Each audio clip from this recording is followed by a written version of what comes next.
Today we have Miss Mary Gonzalez here with us. She is running for the Texas State Representative, District 75. Um, just to give you a little bit of background about MOB, it was created by two amazing moms that grew up here in the Sun City, Layla Zayden Safa and Adrienne Moody. They created this group with a mission to work with local leaders and bring more family-friendly amenities to our city. And ever since they started, they've been doing just that.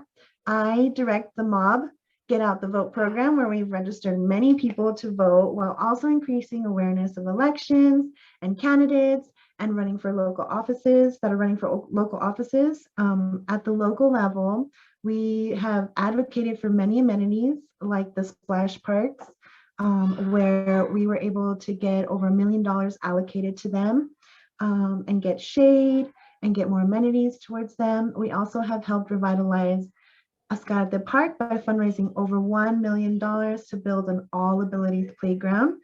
And we'll be celebrating a ribbon cutting ceremony at the end of this year. And at the state level, we were able to draft a bill that passed in the House to make it easier for our families to be able to vote. And so without further ado, I'm going to open it up to Miss Mary Gonzalez, and she's just going to give a little bit of intro about herself.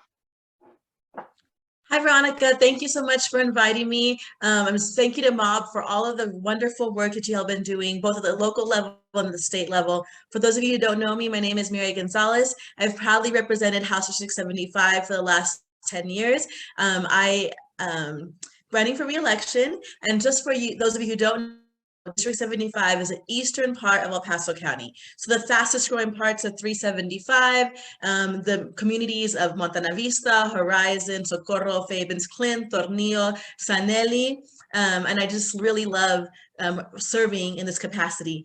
At the legislature, I am vice chair of appropriations, and I'm on the public education committee, and that's really my passion. I always say that I work on 4 pillars for my legislative agenda. The first is the state budget and appropriations. The second is public education. The third is agriculture. And the fourth is social justice, equality issues. And I'm really proud about all the work we've been able to advance, and want to say thank you to all my district who I love so much. Awesome. Thank you so much, Mrs. Gonzalez. We are very glad to have you here with us today. So the other candidate could not be with us today, so you have the podium today, and we're going to go ahead and just ask you our question. So what bills have you passed, and which ones are you most proud of? Wow, I've passed a lot of bills. I mean, everything, but mostly centered in supporting our local community. The bill that I'm most proud of is, I guess they feel this bill overcame all the odds.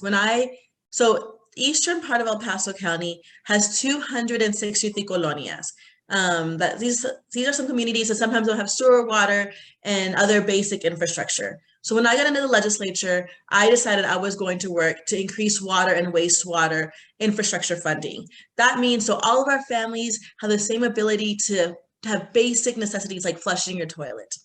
When I got there, they said, Mary, there's no way you're going to be able to get this program reauthorized. So the program had already passed. And I said, but we have to, not only for our community, but for the state. There's 4,000 colonias all over the state. There's rural communities that still don't have water and wastewater infrastructure.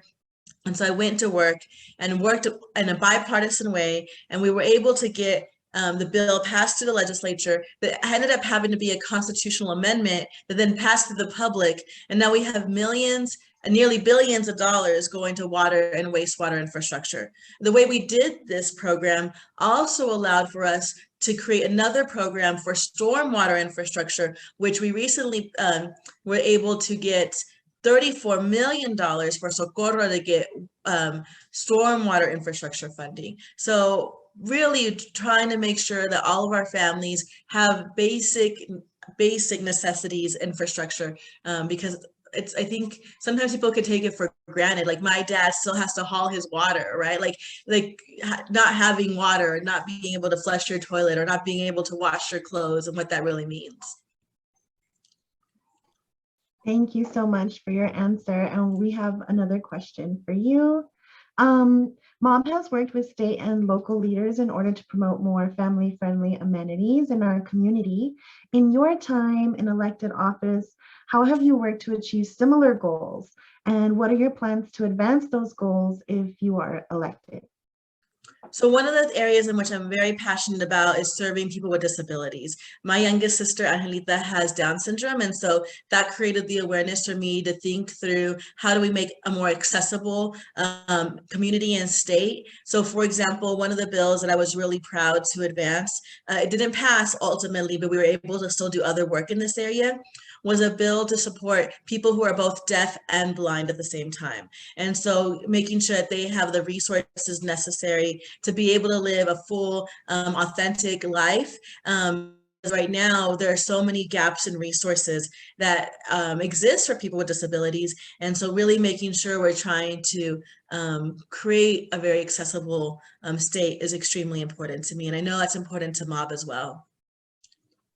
Yes, very important. Thank you so much for being with us here tonight, Mrs. Gonzalez. We really appreciate you coming and spending a few minutes with us tonight on a Friday night. and that's all from us tonight. I'm going to give you a few minutes to go ahead and do a closing, and then we'll be all done. Thank you so much again to MOB and to Veronica for having these forums. I know that you've been doing them every night, and I think it's really important, and I'll tell you why.